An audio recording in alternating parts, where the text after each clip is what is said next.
am a divorce and custody attorney out of Massachusetts. Now, I cannot answer any specific legal questions, but I can provide some guidance.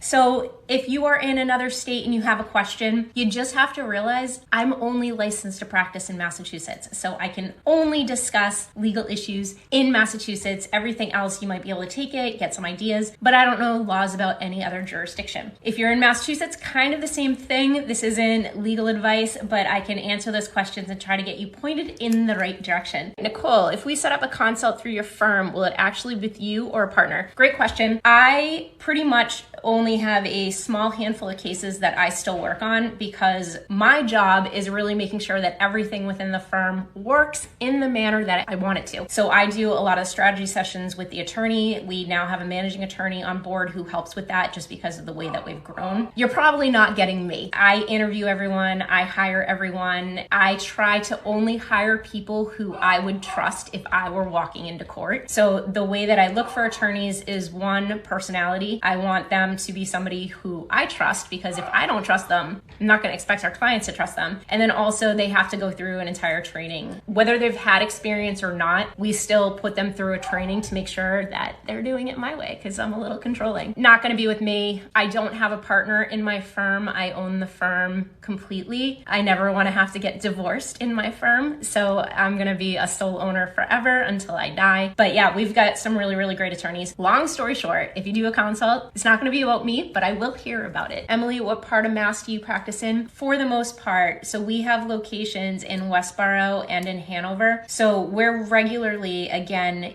Massachusetts is very small. We try to do about an hour radius of where our offices are and where our attorneys are. We're frequently in Worcester Court, Norfolk Court, Plymouth County, Bristol County, Middlesex. So those are really our 5 main ones. We have some attorneys who live closer to the Cape, and so they regularly practice in Barnstable County, even though the other attorneys don't. We have some attorneys that live closer to Western Mass. They practice in Hampden County or Hampshire County, even though our other attorneys don't. So we have a couple attorneys that go to the outlier counties, but for the majority, we're in those 5 counties. Allie, our adoption's already final. Congratulations. But I just wanted to make sure after the 30-day appeal period, there's nothing anyone can do. All parties were co-petitioners. No, once they hit that appeal, there's really not too much. I don't know if this is a closed adoption, an open adoption, but depending on what type of adoption, they can potentially, come in and modify it. But as for the judgment, once you get a judgment, that's it. So ready to go home. What if the grandparents got guardianship through an affidavit and notary fraud? Is this mean that the notary committed fraud by signing the affidavit? And if that's the case, that's probably a procedural thing where the notary could get into trouble, but might not reflect the guardianship. Unless what you're saying is if the grandparents basically forged your signature or forged the parent's signature and then the notary signed that, that could be a type of fraud. If there's any sort of forgery within the pleadings to obtain the guardianship, not so much on the notary's part, but on the actual, in this case, the grandparents' part, that would be a huge issue. Huge issue. Yeah, if that happened, you definitely want to bring that up. Yes, I'd never seen the document before. It's not my handwriting, and they even wrote my name wrong. So my question there would be, was it filed in court? Because I'd just do a petition to terminate the guardianship and let the judge know everything that you're saying here. So it's me, Jessie. What should my friend do about her husband changing his number? So I have to make some assumptions because I definitely need a lot more information. If they're married and he's changing his number and not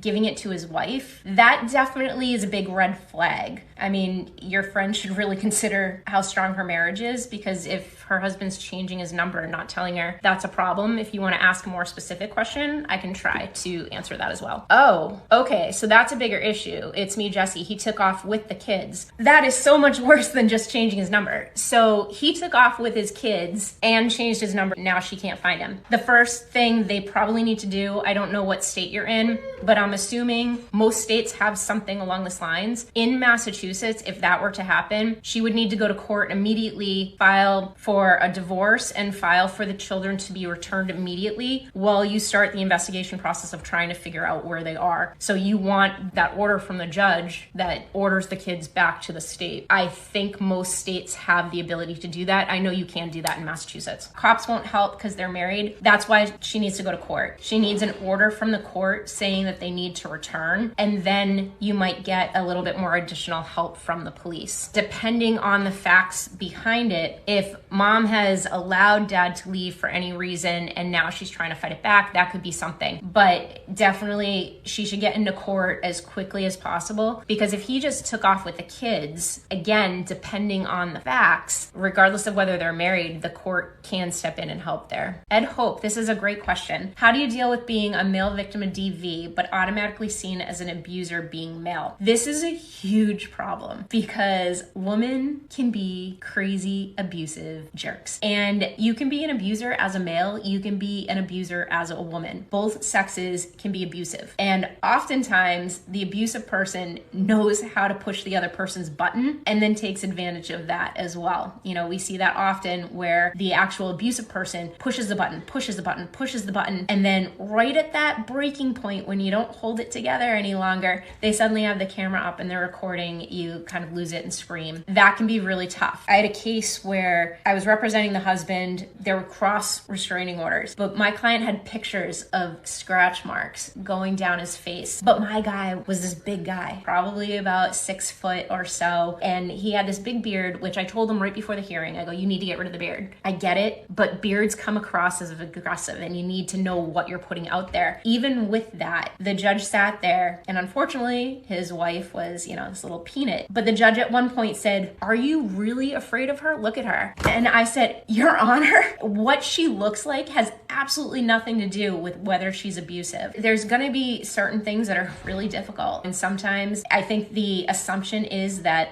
the male is abusive, and as soon as a male claims abuse, it's because he's trying to defend against the fact that he's abusive. It's difficult, but just know that there's a lot of people out there that know that's not true and that women can be crazy. It's the same thing. If you're fighting a case, you still have to fight your case. But I get it. It's one of the many things that is wrong with the justice system is sometimes the assumptions that are made. The same thing with the assumption that mom's a better parent than dad. That's not true either. Dakota, do my parents, I'm adopted, have just as much rights as bio grandparents? I'm assuming that means to your children. In Massachusetts, there is something called grandparent rights, and usually that comes into play if the parents have basically kicked the grandparents out of their children's lives. The Supreme Court of Massachusetts has made it a very, very high burden for a grandparent to actually get those rights. Thank you. So it's very hard. A lot of times people will call in and they'll say, my daughter or my son isn't letting me see my grandchildren. I want to fight for grandparents' rights. Typically what I say is we can try to file and see if we can come to an agreement, because sometimes people just don't want to go to court, and it's not necessarily that they really don't want the grandparents to see the children. It's just that they're PETAs. I don't think I can say the swear words. But if they have a legitimate reason, sometimes just filing in court can make them come to an agreement. If you get in front of a judge, you're talking about needing expert witnesses to show that there's a harm to the child, and judges aren't generally going to hand out grandparent rights easy. Now, I have seen it in some circumstances, situations where one parent might have died, but if both parents are saying they don't want the child around the grandparents, the way the court really looks at that is that the parents have the right to decide how to raise their child. So grandparent rights are kind of one of those things that are out there and people hear about it and know about it, but in reality, they're very, very hard to get. But as adopted grandparents, they're going to have just as much right as bio grandparents if they were going to pursue that type of litigation in Massachusetts. Jenny P. 915. In Massachusetts, my state, my ex is trying to deduct health insurance his wife pays within his child support guidelines. Is that allowed? Typically, the answer is no. If one of the parties is not specifically paying the health insurance, it should not get deducted unless, and this is what your potential potential argument could be is, all right, if you want to claim the health insurance that your wife is paying, then we have to add her income in. That will probably end that discussion very quickly. Strategy-wise, that would be the position I took and say, all right, I will allow that. Let's add in her $1,000 per week in income, because that's going to cause the child support to go way up, way higher than having that healthcare deduction. And my guess is he might quickly decide that he's not going to continue claiming that. Dakota, does it matter how the father of my child speaks to me? 100% it matters, depending on the level. Now, I have seen situations where one parent is oversensitive to the way that the other parent talks, and as reading something on a neutral party, I read it differently how the other parent actually takes it. But there's definitely abusive talk. There's definitely rude talk, and that stuff does matter. If you have joint custody and one parent is putting you down constantly or being abusive, that could be something that changes that. So yes, it does matter. What you'd really have to get into to see if it would matter in court is what the substance of it and whether or not it might be an oversensitivity, or if a judge as a neutral party would look at that and say, this is wrong. Tina 246, do you think it matters who files first, and what's a way to find a good attorney? I'm going to give the lawyer answer of it really depends. Typically, I don't think it matters so much, and sometimes I actually like being on the defending side, because then you get to hear what the other side says first. There's really two benefits to being on the defending side. One, the plaintiff has to pay the filing fee, so you save yourself like $220 plus however much it costs for service. So let's just call it $300. So you save yourself $300 by being a defendant. Then during the pretrial, the other side goes first, which there's pros and cons to both of this. But I like when the other side goes first and I can hear exactly what their arguments are, because then I get to make the presentation of, Your Honor, we just heard what they had to say. However, our side is vastly different, so let me explain to you why. And not necessarily get into the back and forth, but that way if there's anything that might come up that I wasn't initially prepared for, which typically you want to always be prepared when you walk into court with everything that could be thrown at you. And I'll caveat that by saying, this is why you don't lie to your attorney and you tell your attorney everything, because the last thing I want is to be in court and suddenly get thrown something that I wasn't prepared for, and that because I didn't know about it, and then be standing there with pie in my face dripping all over the courtroom and not knowing how to respond. I like to have them go first where I can respond to everything that they say. On the plaintiff side, if you go and then the other side has things that you weren't prepared for and you didn't address, then you kind of have to cover your tracks and ask basically for a chance to re-speak and readdress what was just said, which the judge will typically do, but I like being the defendant. So I don't think it matters. I think where it does matter to be the plaintiff is if you need to get in court very quickly. If you're about to go through a divorce situation, and let's say your spouse, whether it's a man or a woman, let's say you guys are living together, you have the kids, your spouse just ups and moves because they're cheating on you and they decide they want to go with their new person, and then they just don't pay anything. Now maybe you're stuck with all the bills, you're not getting child support, and you might need to get into court. In those types of situations, you probably do want to be the plaintiff because that gets the case moving. If you just sit back and wait for the other side to go ahead and file first, you're probably just going to be waiting. If you need to be in court and you need to get the ball rolling, be the plaintiff. Otherwise, let the other side file. Let them spend their money. It also, if it does go to trial, the burden to have everything ready actually lies with the plaintiff. So there's a lot more work on the attorney side if you're on the plaintiff and you've done the filing first than if you're on the defendant. The best way to find an attorney. It can be really, really difficult finding an attorney because a lot of times, especially if it's the first time you've utilized attorney, you don't really know what you're looking for. I think reviews are a really good way to kind of get a grasp, although I am aware that people can fake reviews as well. I'd want to probably actually see some negative reviews on somebody's page and see how they deal with that, because more than likely the negative reviews aren't fake. Not saying that they're true, because I think we've had some negative reviews from people that we've never even worked with, rather than just if you looked and somebody just had 50 positive reviews and not a single negative one, I might not go with that person because they might be fake reviews. So that's kind of one way. I think another way is to talk with people who have actually used attorneys and get a feeling for who they've liked. Be comfortable with them. Know what you're getting into. You want an attorney who's going to be cost effective. And that's hard to say because attorneys are expensive as hell.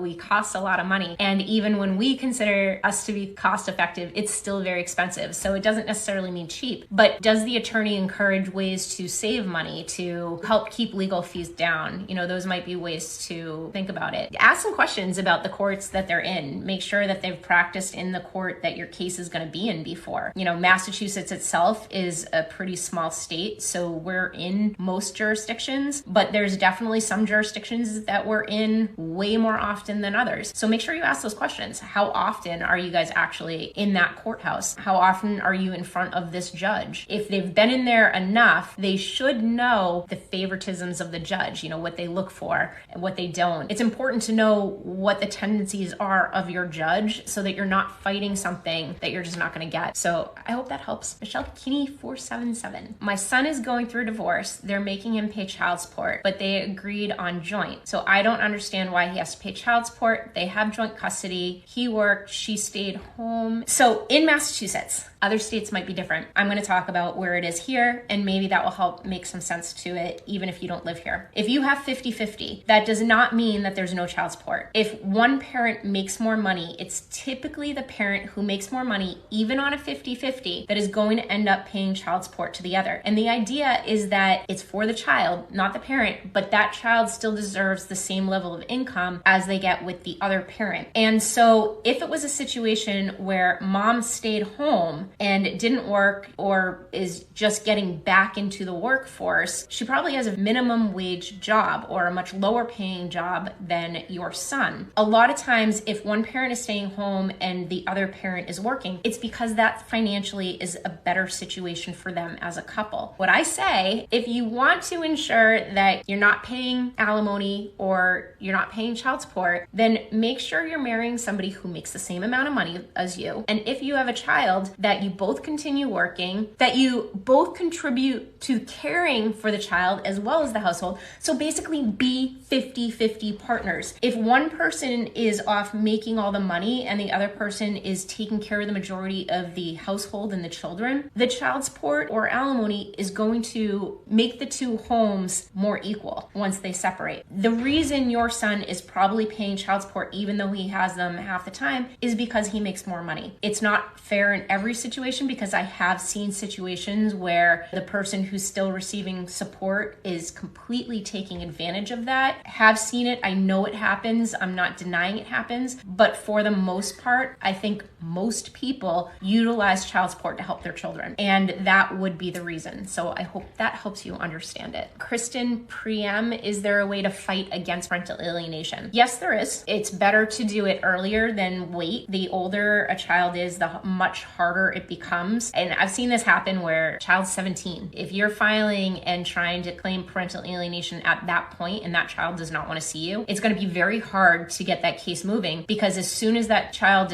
turns 18, the court no longer has jurisdiction over them in relation to custody or parenting time, which is why you want to make sure you're protecting yourself sooner rather than later. I've seen the attitude from some therapists. The child will be in therapy and the parent who's being alienated is working with the therapist and the therapist says, just give him some time. On a legal standpoint, I thoroughly disagree with that because the second you sit back and give time, it just allows time, unless you're working with a therapist who is actively, working with the child and you. If you just sit back and do nothing, you're just letting it happen. I have seen that advice from therapists a number of times. I do not agree with that advice, especially on a legal basis. It makes our job much harder once we get and we start fighting about it. If you want to ask a more specific question, I can try to answer that because I could probably go on for about 3 hours or more and ramble on about parental alienation and how much I hate when people do it. Lisa, the term is weaponized and misused now. I'm guessing you're talking about parental alienation. I agree to a point. Number one, in court, never walk in and say that there's parental alienation going on. It will close out your case pretty quickly. What you want to focus on is the behavior and the negative effects that that behavior is causing. We do see situations, and I've talked about this on some of my TikTok videos that have gotten people quite upset with the fact that people will often now say that they're being alienated when really they're the problem. It's a situation where one parent has done something wrong and they just don't want to take responsibility for that. And people love to place blame on other people rather than take responsibility. So instead of taking responsibility and changing their actions, it's easier to say, oh, the other parent's alienating me. We do see that during our intake process. If somebody calls in claiming domestic violence or claiming parental alienation, we dig in kind of deep, because if you can't answer our questions of somebody who potentially is going to be helping you, if we're seeing holes in a story, the judge is going to see those same holes. And if you can't even answer them when you're calling us to potentially represent you, we don't take you on as a client. However, there are true cases of parental alienation, and I think those people should be thrown into jail. Emily, I have a restraining order on my daughter's father. We aren't married. Does this mean I have legal physical custody? You have to look at your restraining order. Again, in Massachusetts, different states do their restraining orders differently. But in Massachusetts, there would be a section that has your children listed on it. If your children are listed on it, it will tell you if you have sole physical custody or sole legal custody and whether there's any parenting time or contact allowed with the other spouse. If you're not married though, even if that's not in there, as an unmarried mother in Massachusetts, you automatically have sole legal custody. That doesn't necessarily mean that you get to tell dad that he doesn't get to see the children, but where you have a restraining order, there might be a legitimate reason why you don't want him to see the children. So there was a judge we were in front of not that long ago, I want to say a couple months ago. I think their opinion is appealable. Another really annoying thing about family court is, unless it's something super serious, you can't really appeal until there's a final judgment. But a divorce or a custody case can take so long, and you might get a temporary order that is just absolutely horrible. It's very hard to do something about it in the interim. Basically, our client had a restraining order against the other parent. Typically, if the other parent reaches out as an attorney, depending on the situation, and it depends on the abuse, whether the children were involved, whether it was just between the parents, it's very factual dependent. But typically, if there's a restraining order and the other side reaches out and says, look, I'd like to be able to see the children, we'll try to work something out. It might be a short amount of time, it might be supervised. It depends again on the situation, but we might work with them to be able to have some parenting time. In this particular situation, the other parent never asked. Dad never asked for additional parenting time, nothing. And the children were listed on the restraining order, so the judge felt there was some reason to list the children on there. We get into family court, and the judge went after us and said, you hold the restraining order,